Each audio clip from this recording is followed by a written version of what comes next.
welcome author David Williamson.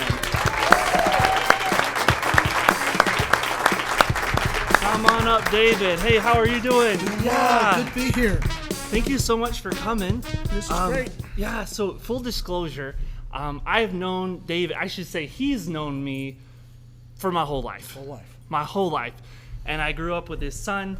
And so, man, he's been an uncle to me pretty much for my whole life. So I'm so thrilled here to interview you on the show. Thank you so much for coming. And we're going to jump right into it. Guys, what the thing we're doing today is David is on the cusp of publishing his book, Happenings, Cookies and Calico. And this is about his grandma. And her name was Dorothy Ferguson. Dorothy Ferguson, that's right. Yeah. That's right. So David, I'm excited just to delve into this and talk a little bit about this book. This is, how many books is this now? This is my seventh book. Okay. I've written a mystery recently that I've published. Right, which is They're All Dead. Which great title for a mystery. Right? It's good. Wow. Yeah, it sounds pretty good. There's people in there that are dead, and but this is my first biography. Okay. And it's exciting because I've known her all of my life, obviously, just like you explained, but I also worked for her for a number of years. But the story really came about because I used to tell kids in the class when I was teaching about her. And one year the class said, "No, you're making this up. You're a storyteller." Duh. So I found documents and brought in these documents and said, here's the facts, here's the newspaper articles, here's the various pictures and so forth. And so they decided that maybe I was telling the truth.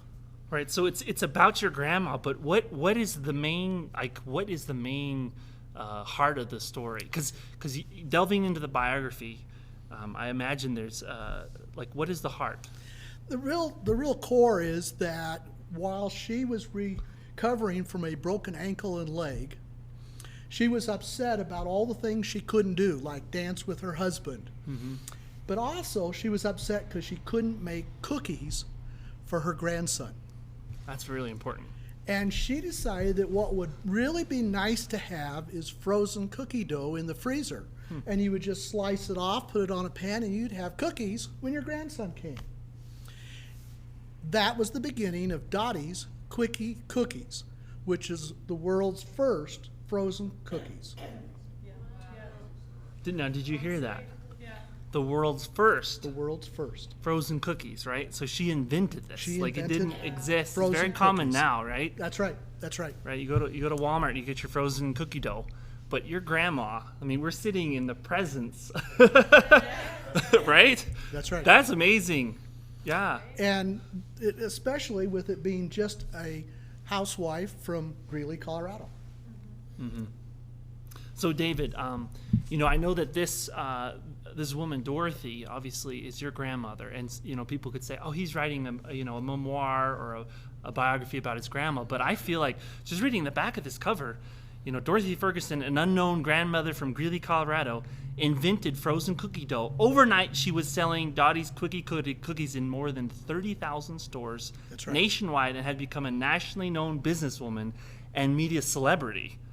Then, just as quick, she lost everything. Out of the pit of despair and depression, she created a second great career with her Calico Kate's Pantry Shop. And you told me that she actually had a store in, ready for this, Disneyland. That's right. That's right. In Disneyland. So this is not just a book about my grandma. This is like a story about an entrepreneur, about resilience and courage and tenacity. That's right. Yeah. That's right. So David, tell us a little bit about about your grandma. What was she like? She was an interesting woman. She was just bubbling over with ideas. Always had these ideas. And one of the keys to the story is, and the reason that my grandmother and my grandfather are on the cover, is that they were a partnership. They loved to dance together and danced as one. Well, they walked together in life. They worked together. And she simply did what needed to be done. Chubby, 38-year-old women from Greeley, Colorado, don't become salespeople around America. She just did it. Yeah. And so part of it is that she said, whatever needs to be done, just do it. There's no barriers that can't be overcome. And then it's a love story because her husband quit his career, his job, to support her in that quest to make Dottie's Quickie Cookies nationally known. Wow, that's remarkable. So there's a team story. There's here. a team story. Yeah. And it's a team, it's also a love story. That's awesome. That sounds really exciting. So as I said before, I feel like the appeal for this book is broader than your family. Much broader. I think so. Yeah. I think so.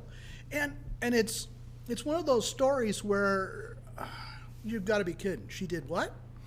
Because there are things that happen throughout the story that are amazing. She had a way with the media that was exciting. She could talk with people, and it was like they were talking one-on-one, but she could do it over the radio.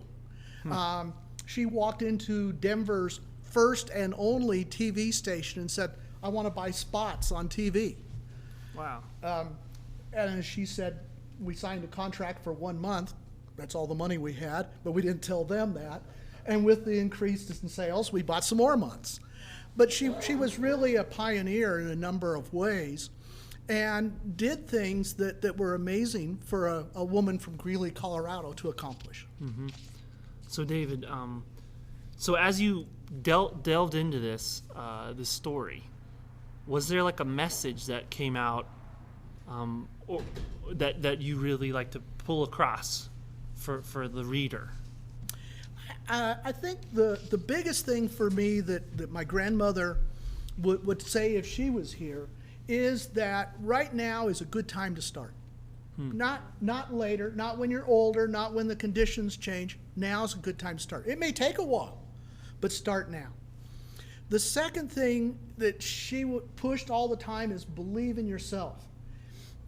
People would say, well, you can't do this, you can't do that. A woman in the 1950s in Greeley, Colorado, there's all kinds of restrictions by convention of what can be done.